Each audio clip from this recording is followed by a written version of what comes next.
Good morning. Welcome to Saturday Morning Coffee. My name is Lance Mckinnon, and I'm here with my co-host Tiffany Linderman. Good morning, Tiffany. How Hey, are you? cheers. I'm good. How are you doing, Lance? I'm absolutely wonderful. Welcome back from Christmas break. Did you have a great Christmas holiday? Oh, it was so good. Lots of Uh, time to spend with loved ones, relax, and just the beautiful Christmas lights and all the blessings. It was awesome. How about you? yeah, your house did have a lot of Christmas lights. I just pointed an arrow towards your house and said, "This is what my house is supposed to look like." Awesome. Uh, but no, mine was great. I had a great time. I spent a lot of time at Good Brothers Cafe in Midtown. Of course, I have to get my Fifth Acres coffee. Make sure everybody goes and checks it out. We now have our Saturday morning merchandise in Good Brothers Cafe in Harrisburg. So if you don't want to order it online, be sure to check it out in Midtown Harrisburg. But so is it just you and I talking after the holidays, or because we can talk forever? Oh, goodness. I don't think everyone wants to hear from just us, honestly. Oh, no, that is so true. That is so true. Oh, we are so fortunate today, and I think perfect timing as we go into the new year. We have Danny Parrott, who's joining us today to share a little bit about how to healthy life and taking care of yourself. And I can't wait to hear a little bit more about his story. Good morning, Danny. Thank you for joining us on Saturday Morning Coffee. Man, Tiffany, good morning. I'm glad to be here with you guys. How y'all doing? Absolutely wonderful. I'm a little jacked up on coffee, but I've been so excited to uh, get you onto this podcast. You are a man in demand. I think we had to schedule out so many months ago, and we're just honored to have you on on our show. And folks, I think you, all of our listeners, uh, Danny's story is absolutely amazing. It's controversial, but it's also what we need this day and age. And my man is blowing it up all through United States, internationally. And I'm not going to steal your thunder, but you could probably tell the story better than me. But go ahead, just let it rip, man. I appreciate you guys. Yeah, man, like you mentioned, we've been rocking and rolling. We've been going really, really hard, and it has been difficult for me to narrow down my schedule because I've been working around the clock. A little bit of background about me for your listeners. I'm a herbalist with a specialty in a specific category of herbs called adaptogens. So adaptogenic herbs. It's just a name, a category of any type of fruit, root, mushroom, leaf, tree bark, etc., that has adaptogenic properties. And adaptogenic properties essentially means they're safe for long-term use, so they don't have any toxicities. Secondly, they help improve the function of our immune system. So they enhance the immune system. That doesn't necessarily mean make it stronger, but it just enhances it. So it could need to go up or could need to go down. That's why they're called adaptogens, because they adapt. And then lastly, they help with overall cellular health and energy. So I think, in my opinion, these are the best herbs to use because their main focus and the most important thing that they do for us is help reduce our stress.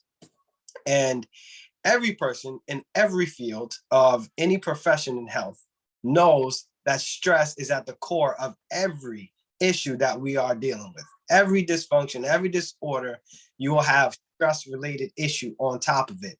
And stress is more than just your emotions, even though the stress response is you see something that is frightening or exciting, and then it creates these cascades of hormones that are produced. When you visually see it, goes into your brains, the HPA axis, hypothalamus, pituitary, adrenal axis, and it creates those stress hormones. And consistently having your stress hormones running, essentially like redlining your engine of your body, that leads to a lot of problems, from infections to lowered immunity to lowered digestion to poor sleep And then obviously that's a revolving door of more dysfunctions. So my specialty is literally getting to the root cause of almost every dysfunction, disorder, disease, etc. So I mean that's a little bit about my specialty, but how I got into it, that's a bit of a story. But I'll narrow it down for us real quick because we don't have much time. My traditional education is sociology and psychology. So to work. Yeah, that's two different worlds. Yes. But helping people and understanding that the individual within the environment is everything for them in their health. So that gave me a good sense of understanding how people think, how people act, and how people react to their environments, which gave me a really good perspective in understanding how to incorporate herbs into our lifestyles.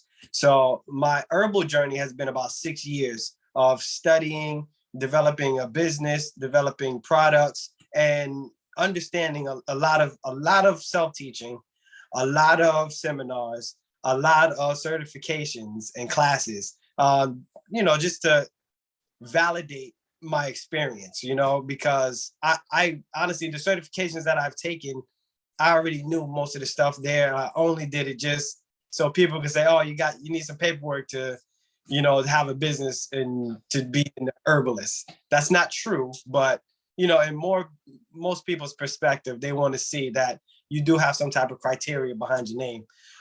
So that was a little bit about how I got started and, where my focus is as a herbalist. And it's been a wild ride because I have definitely been studying and using these plants for chronic health issues. That was always my goal. And it's a very broad, right? That goes from, the metabolic disorders that we see on a daily basis, like the big three, from blood pressure, cholesterol, and diabetes, to cancers and abnormal growths. That was my wheelhouse. That's where I wanted to focus because I see that as the biggest problem in America or in the world, heart disease especially. And then about 2 years ago, there was this crazy thing that popped up out of nowhere and shut down the whole country, especially over here in the Northeast. It was bananas. How the city shut down. That was the most incredible experience because at this time I was doing a lot more deliveries. Now I don't deliver as much because it's just so much business, so much demand.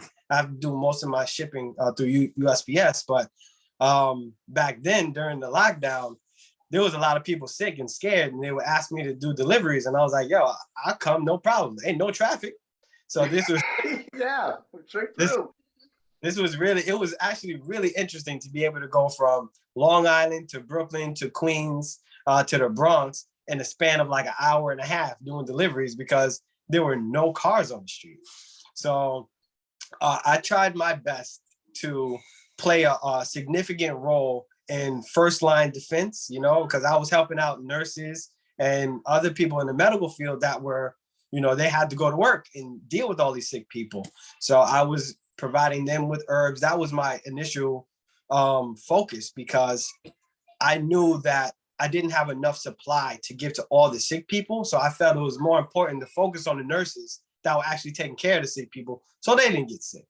And, happily, everything worked out for the best. When you have a situation like this, where there's a brand new sickness and nobody knows anything, and everyone is conjecture and assumptions and projections that ultimately have proven not to be valid. But, when you're dealing with that and the uncertainties, you got to make your own predictions. So what I had done was going through the scientific method, understanding what we were dealing with based on the information that we had so far, that this was extremely contagious and extremely virulent, and it was a viral infection, a viral respiratory infection. So my assumption was, if I can use some herbs that have shown respiratory improvement and antiviral properties, then there's a good chance that this can be beneficial in the face of a respiratory viral disease. And it's very common sense logic to make that assumption. And I never said it was true until I've given these things to dozens and dozens and hundreds of people, and they're all saying the same thing, that this greatly enhanced my life. And I'm talking about the people, remember before they even had tests, like back then, when everyone was just afraid and the doctors told you don't even go to the hospital unless you're about to die. You know, they had everyone in a state of fear and panic, and especially the individuals that had comorbidities. I was already dealing with that. That was already my MO. So I was like, okay, well, let me provide these to these people. And I'm watching 75-year-olds, 80-year-olds, all kinds of issues. They take these herbs and they're not getting hospitalized. And then I'm also seeing people that they live with not take the herbs, then get hospitalized and pass away. So it's like when I can see that, there's clearly evidence that this is very beneficial. And my experience, it was evidence, and after 2 years, it's proof. I don't know what else to say about that. Is, you know, my convictions don't just come from me reading an article. My convictions comes from real time, from real people telling me their real story, that they're really alive today. So that is something really important for me when it comes to science. And when it comes to making any type of claim or statement or having an opinion, if it's not something that you've known with your own experience, real time, then it's honestly, it's not a fact. Then that's just how I go and see it. Yeah, that is absolutely amazing. And I have so many questions, and I know Tiffany does too, because she's in the medical field, and I'm a true believer because I discussed earlier, you know, anytime that I get ill, I always go back to my grandmother's recipe. You know, back in the day, we didn't have pills. You know, our grandmothers, our great grand, you know, our history. We didn't have go to CVS, Rite Aid, or you know Walgreens and get a prescription. You know, I remember Grandma going out and grabbing some weeds and boiling them down. You know, and I don't know what she put in it, but here, drink this. And, you know, next you know, you're sweating, and then 10 minutes later, you back out playing kickball. You know, but no, but I think this is a conversation that we need to have with the world. The world needs to hear this, and one of the biggest questions I'm gonna say is, you know, I know that you gotten kickback from the pharmaceutical companies and so forth on this, and saying how is Danny's herbal much better than getting a shot? Right. So honestly, I haven't had any direct contact with the pharmaceuticals, but it's definitely indirect because of their influence on how social media is being handled. My first Instagram page was deleted, and it was deleted without warning. I never had any of those stickers or flags for misinformation. I didn't have any of that. All I was talking about is the benefits of using plants, what adaptogens are, how our immune system works, like the basics, fundamental understanding that each person should have some type of acknowledgement of. So I was really putting out that baseline information, and my page got deleted. And I was like, what? I didn't even know what to say. I didn't even know who to respond to because there was nothing. So I had to, it was like, I think I was at 15,000 followers at that point. And after my page went down, I kind of got disheartened. And I was like, you know what? If the information that I'm sharing about, and it's not just me saying stuff, I'm sharing people's testimonials. People are reaching out to me, telling me their story, and I'm sharing their story, and my page gets deleted. I'm like, this doesn't make sense. But then again, you know, you're looking at the climate, and essentially a lot of the people that I've been blessed to be associated with right now, and you know, in leadership roles in certain organizations, Health Freedom for Humanity, if you've never heard of that, is one of the organizations that I'm a part of. I'm a executive board member, and a lot of the individuals within that organization were deleted. And I guess maybe I was just, you know, unlucky bystander to be part of the group and have my page deleted as well. But when things like that happen, it really does let you know that you're pulling the tails of a very powerful entity. You get what I'm saying? It's like, I know for sure that broadcasting this information that you as an individual can use something that's natural and readily available to enhance yourself and reduce your chances of severe sickness, that directly undermines their narrative of there are no other options. And if you want to stay healthy and safe, then you must do what we say. So, and I get that what the information I'm putting out is totally an opposite of that. So it's contrary. And I mean, I can't lie. I'm not going to sit here on my thumbs and keep my mouth shut because I'm afraid. I'm going to tell the truth. And the truth is we have many solutions, not just one. We have many solutions, not just pharmaceutical. There's just there, and we have access to them, and we can share this stuff, and people won't die. And in fact, there's been a transition within the last year, which I really feel is extremely notable. And I'm not sure why there's not a lot more upheaval about this, but clearly things have not gotten better after this liability-free injection rollout. That right there has put me in a position where I'm even more confused than in the beginning, because what I'm seeing now, and at this point, all I do is I hear people's story. I never discount someone's reality, what is happening to them. So somewhat seemingly healthy people are telling me now in 2021, they're experiencing these weird issues after having their infection, versus 2020, it was essentially a respiratory issue. So 2020 was very easy to deal with when it comes to herbs and making sure that people recovered quickly without hospitalization. 2021, they threw a wrench in the operation, and now the different variants are causing different symptomologies, and it makes it very confusing for me as an individual to give someone legitimate advice on an herb that they should take based on a positive test, because there's so many variations of how their body can be responding. So that's something I just, there's a huge change in what people are experiencing sickness-wise after, the injection. And I want to mention too, is like you brought up transition, a transitional period. And I knew that I'm a former athlete, and I'm not steering away from the herbs, but I'm steering towards what you're putting into your body. Back in the day, it was you see an athlete, you eat 10 steaks, you put the mass on, you put the weight on, you go to the weight room.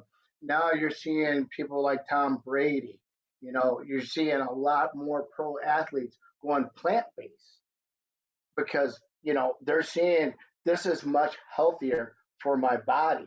So I'm putting what you're doing parallel to what you're seeing all the way at the NFL, NBA level, where people are changing the way they eat, what we're fueling our bodies with, less chemicals, So I really see that transition of the importance of it, of what we put into it. Our bodies are our temples. And if we're putting bad things into it, we're not going to get the 100% out of it.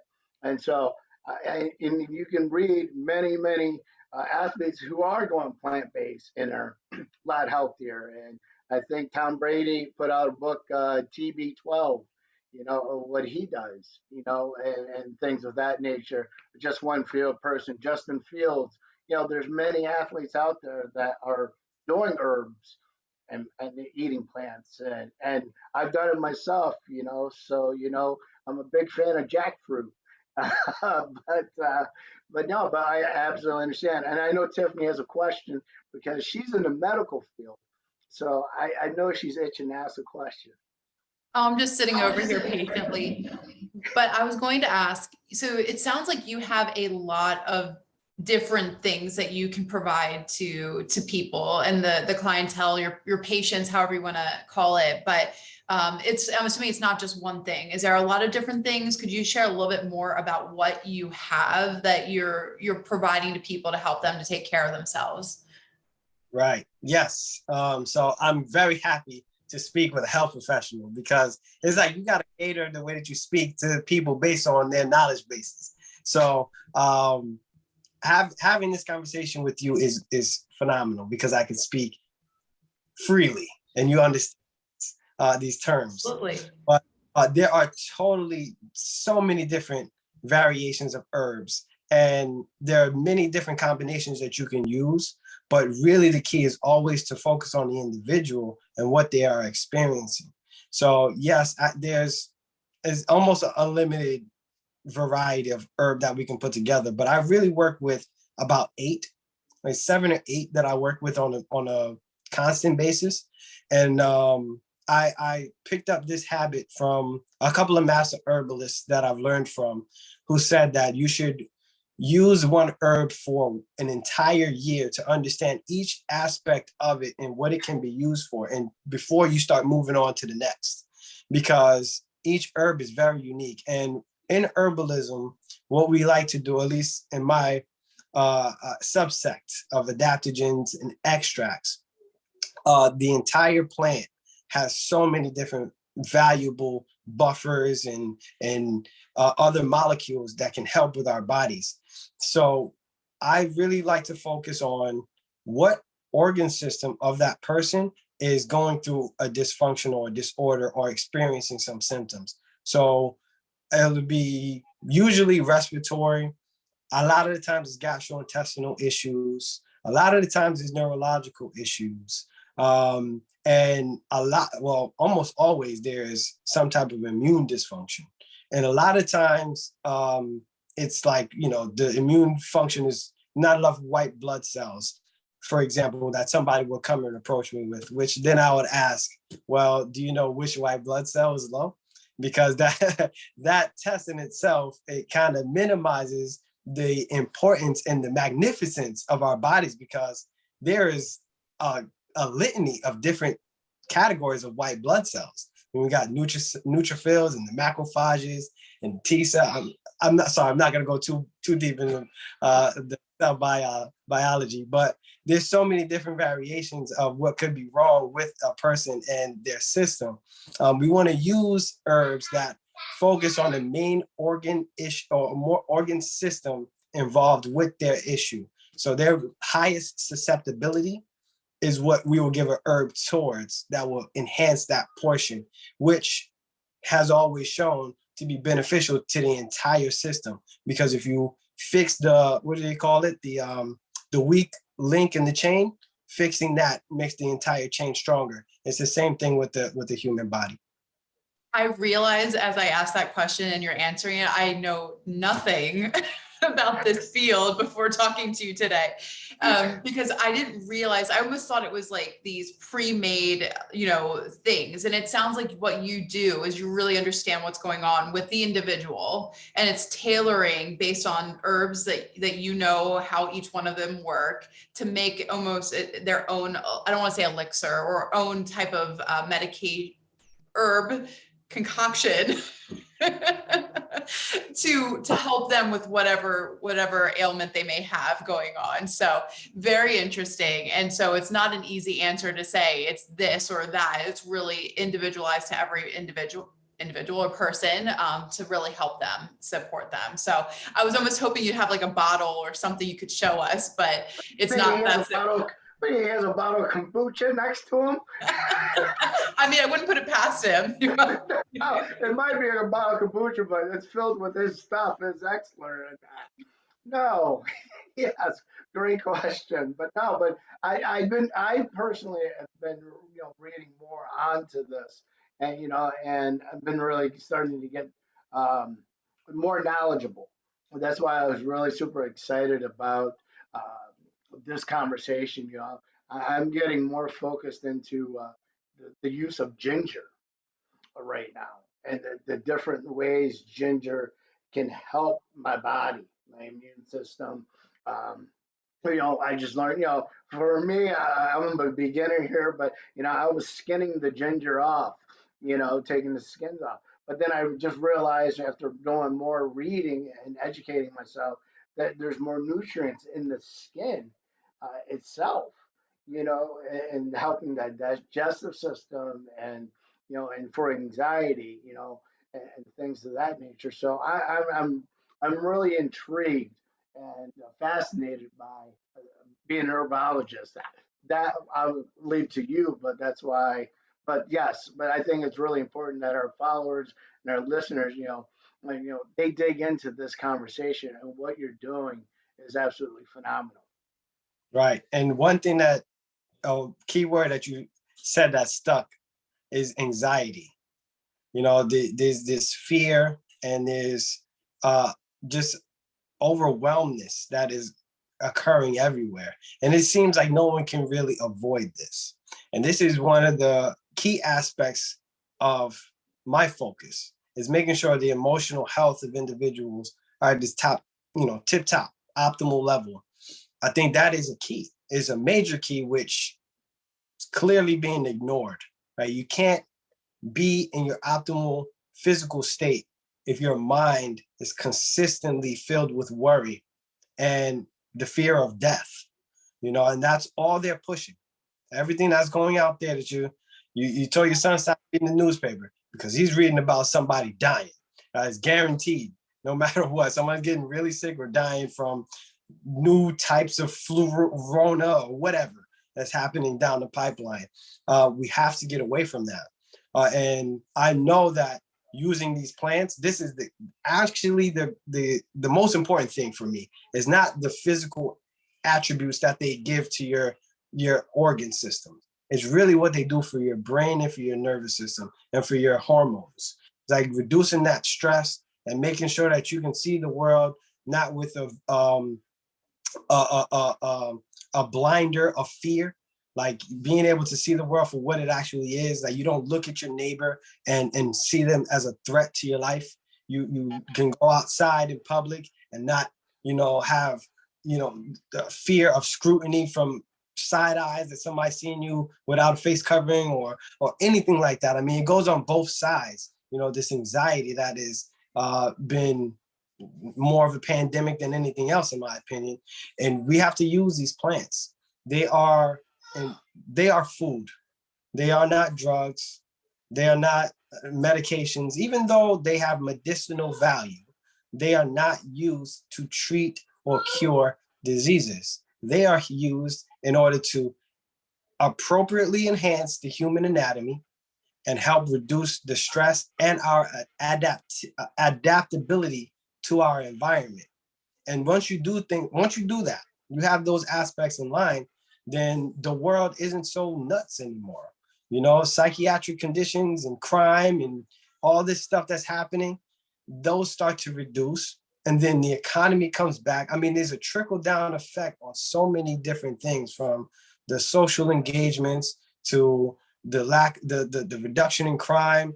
And when you reduce crime, obviously you're reducing violence, you're reducing hospital visits. And that way, there's a lot of other secondary and tertiary benefits that comes from mass acceptance of using herbs in this manner. And I think it's important to highlight also that even though my specialty is adaptogens, and I think it's important that people incorporate these into their food. And if you haven't heard this from anyone else, you're going to hear it from me. I think it is nothing less than inevitable for our country and maybe the world to put herbs on the food pyramid as their own separate category, because they need to be there in order to have a fully healthy individual, given the terrain that we have right now, given the heavy pollution that is in the air, the water, and the food. We need something immediately that's going to counteract all that negative, all that detrimental additions to our anatomy. So yeah, we got a lot of work to do, but it's really exciting because all of this stuff is groundbreaking.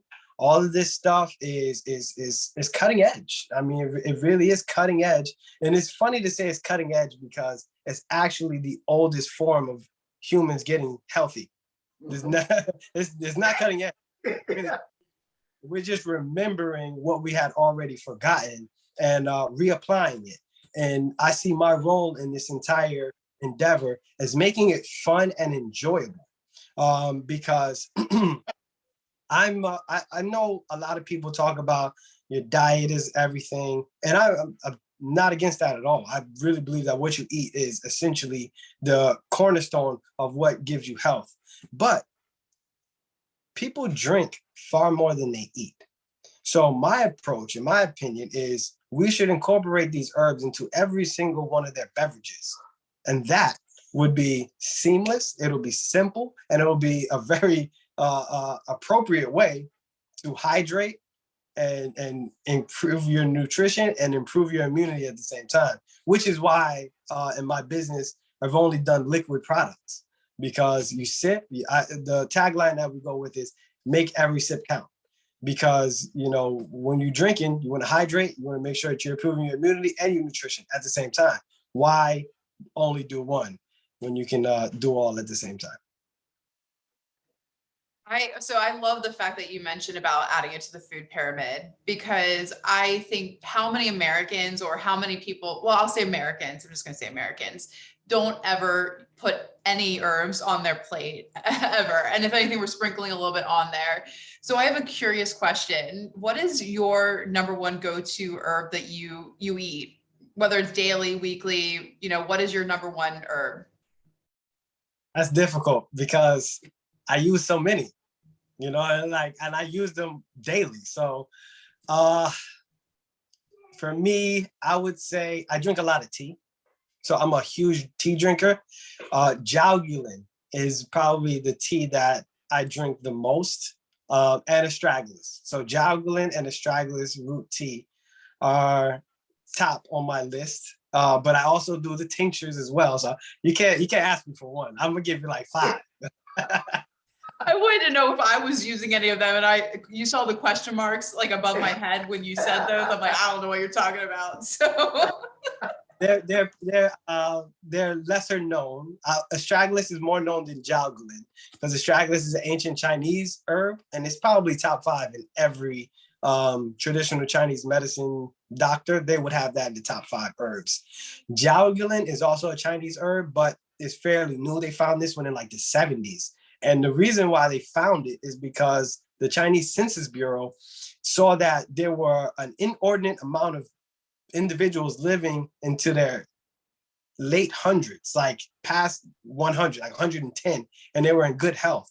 And they were all in one location, like a blue zone.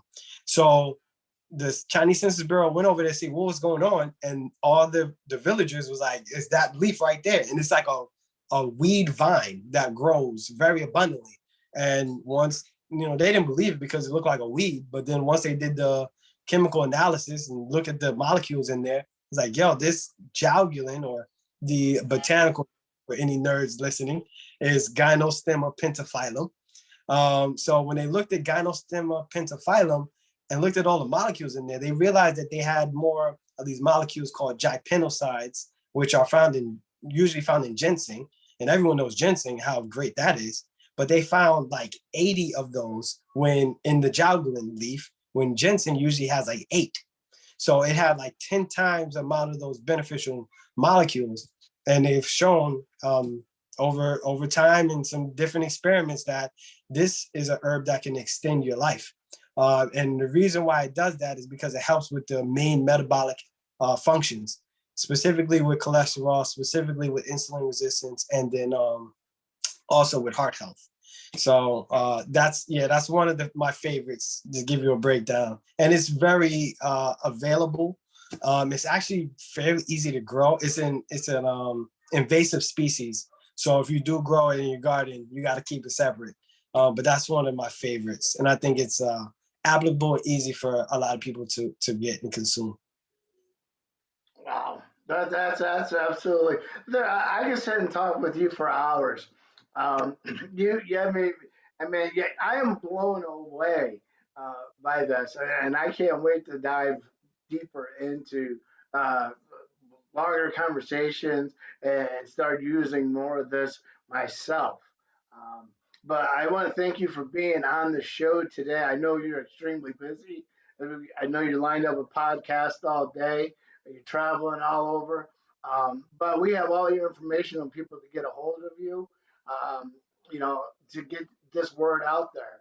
And I just want to say thank you. I mean, it's not a game changer, but like you said, it's we're going back to what we started with. History kind of repeating itself, and you're right there on the front lines and bringing it to light once again. I'm a true believer with this, and I just am excited because I think we've come to a point where it's just easy to take a pill, um, and once you start taking that pill, you have to they wean you on it, and then you have to wean off it. I know the natural herbs itself is just it's as simple as drinking my fifth acres coffee. Make every sip count, and that is a huge tagline. And I want to thank you very much for taking time out of your busy schedule and educating not just us but all of our listeners and followers, and we want them to be able to back you up on this because what's going on in the world is huge. We're not making light of the people passing away. That's happening.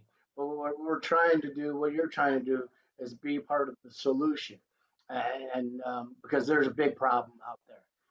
So we want everybody to know that Danny Parrott is trying to be is part of the solution, and we're not dismissing anybody who has lost a family member or relative or anything of that nature, and we just want the world to go back to a new normal at whatever way we can possibly. Right. I appreciate you for having me. Like I always say, man, we got to get back to our roots, pun intended. Put them in our drinks, incorporate them into our lives with our families, especially our children, to continue to keep them resilient. And we are the solution as the individuals. So I appreciate you guys for having me. Thank you, and keep making a difference, brother. Appreciate it. Thank you. You're awesome. Cheers. Cheers.